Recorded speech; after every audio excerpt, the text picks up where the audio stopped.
Well, here we are back in Fall River, Massachusetts, and I am at Oak Grove Cemetery.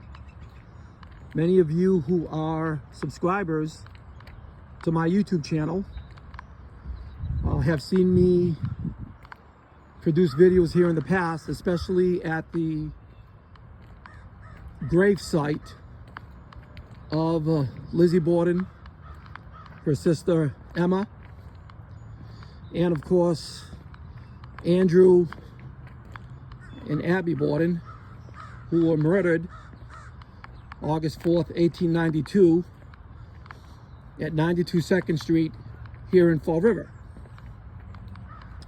Well, we're back here again at Oak Grove Cemetery, but this time we are going to visit the graves of the extended Borden family, if you will. So everyone is familiar with Lizzie Borden. Took an axe, gave her mother 40 whacks. When she saw what she had done, she gave her father 41, if I even got that correct.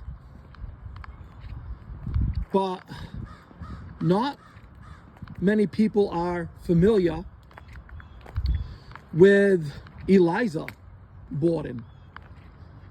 The Borden family definitely had issues. There's no doubt about it. They were an affluent family, but nonetheless, they really had issues. And we're going to visit the grave of Eliza Borden. And what she did was absolutely unbelievable. I mean, it was incredible. So again, we're at Oak Grove Cemetery, Fall River, Massachusetts. Lizzie Borden and her family are buried just over that hill over there. You can go to my YouTube channel and look at the Lizzie Borden grave site, and you can watch the videos there. Again, 92 2nd Street is where Lizzie was accused of murdering her father, Andrew, and her stepmother, Abby. But I want you to look at this direction over here. What many do not know is that there is another Borden murder that happened 44 years earlier. And folks, this happened in 1848. 1848. Now, Lizzie's father, Andrew, had an uncle, and his name was Ladwick Borden.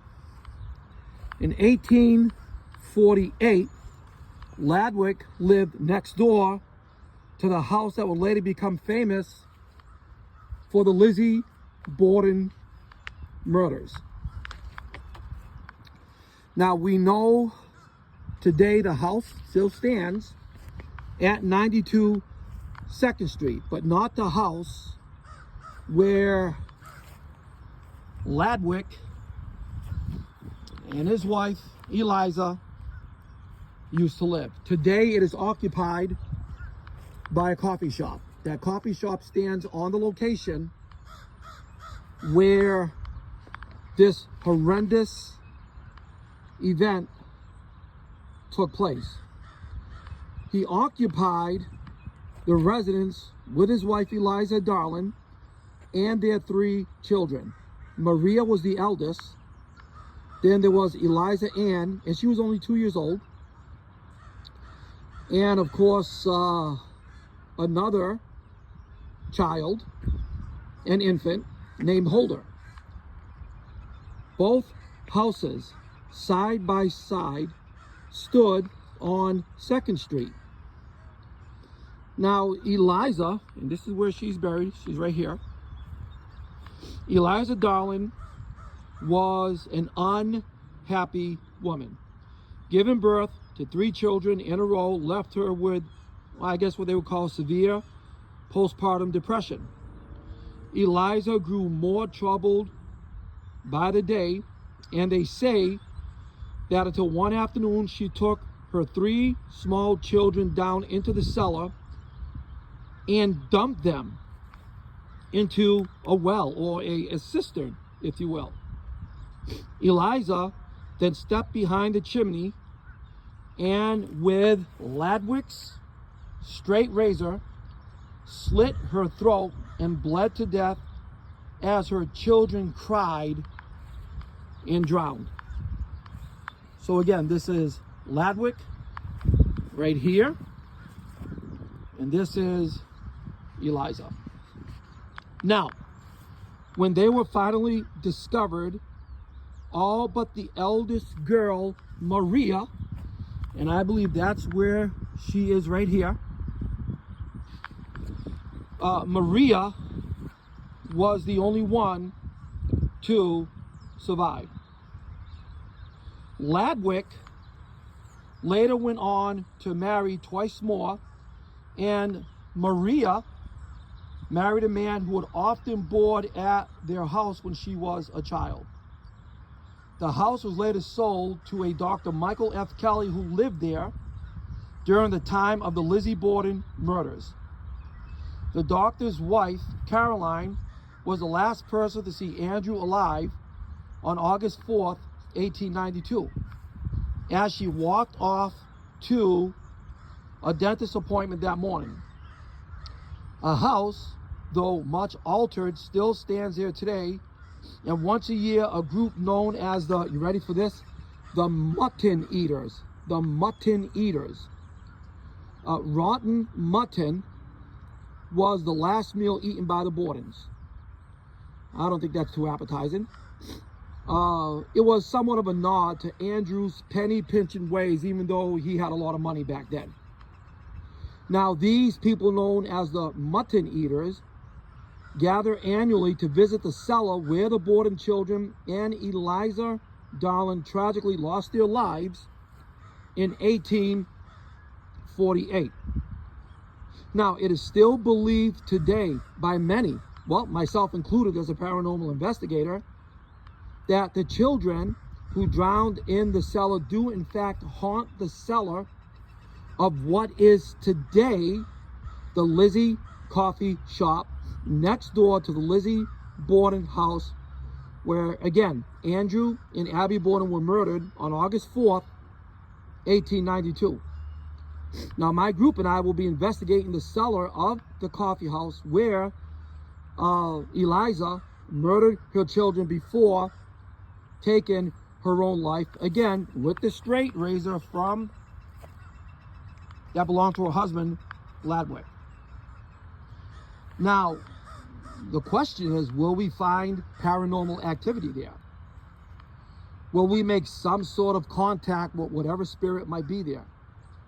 Will they actually tell us what happened through EVP or whatever the case may be? Now, folks, tragedy runs rampant in the Borden family, and it has endured for so long due to Lizzie Borden's acts and her trial of 1893. Lizzie herself was carefully examined to determine if she were, well, mentally competent to be able to stand trial, to be held accountable for the crime that she was accused of. Questions were asked about her sanity and the mental state of the Borden family in general. And of course, the prosecution during Lizzie Borden's trial brought up the topic of this woman right here, Eliza Borden, and her unfortunate children, and was introduced as a possible source of inherited madness. But Lizzie's defense quickly shot that claim down, because Eliza was only a Borden through marriage, not bloodline, not coexisting with the Borden clan. Now, mentions were also made that the son of the surviving child, and that would be her right there, Maria Borden, was alive and flourishing in the city with her children. Now, another strange fact, Maria Borden's husband, Samuel Hinckley, was a boarder in the Borden house in 1850 when Maria was just a young girl. And folks, check this out. She was only 5 years old at the time. Just 5 years old. And he was 18 when he was living there. Pardon me. Can you imagine that? She's 5 and he was 18. Samuel was 18 at the time. Check this out. The two wed on October 3rd of 1866. Talk about an age difference, huh? An age difference of such intensity was expected back in those times. But it is bizarre that he unknowingly became a part of the house's tragic history, not knowing what would later on occur there. So here we have Ladwick, the surviving child, Maria, and of course, Eliza, who carried out the murder of her 2 children. Now, let me just pan around here a little bit. Okay, I'd like to do panoramic shots of the cemetery. And as I said, the Borden family is just buried over that hill there. We were there maybe a few weeks back. It was really cold that day. Not that bad today. It's kind of, it's damp, rainy, but just enough for us to come out here and do this brief documentary. Now, many people believe this city that I'm in. My daughter and her husband live in this city. Many people believe that the city of Fall River, Massachusetts, is cursed, creating the perfect storm for tragedies such as, well, events like this to occur. Eliza Borden in 1848, and Lizzie Borden and her family just buried over that hill August 4th, 1892. Now, they believe that this curse over the city of Fall River is the perfect storm for tragedies like this to occur.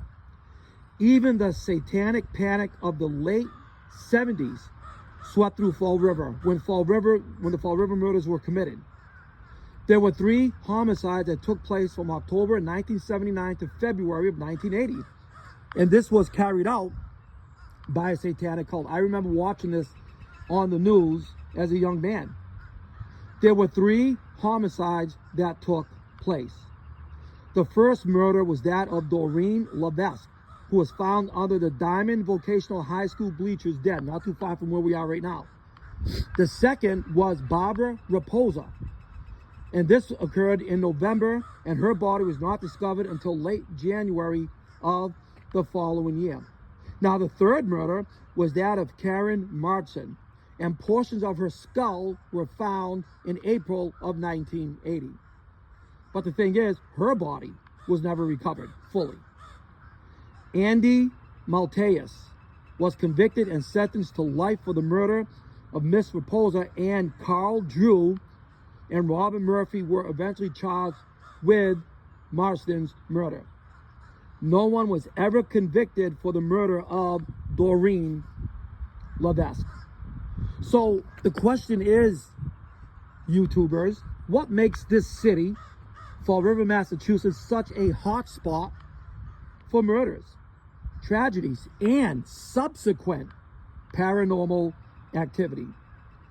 Now, we may not ever find the answers, but perhaps we can learn more if we visit these places where these tragedies occurred and investigate these places.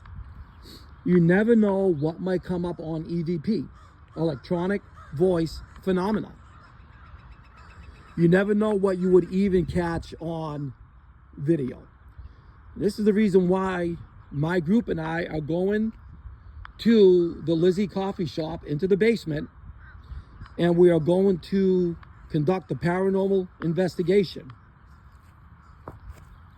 and see if there's any type of contact that will be made with Eliza, Maria, Ladwick. But the big question is, Eliza, why did you do it? Why did you murder your 2 children and then take your own life? She took that answer with her to this grave. So we're going to be carrying out that investigation, and any evidence that we catch, definitely we will put it on our Paranormal Adventures page. So again, we are coming to you from Fall River, Massachusetts, Oak Grove Cemetery, where Eliza, Maria, and Ladwick are buried, and the Borden family are just buried over that hill. Lizzie, Emma, Andrew, Abby, and the rest of their family. So I want to thank you all for watching. Please don't forget to subscribe to our Paranormal Adventures YouTube channel, and tell your friends about our channel so that they can also subscribe as well. So this is August with Paranormal Adventures, and keep on ghost hunting.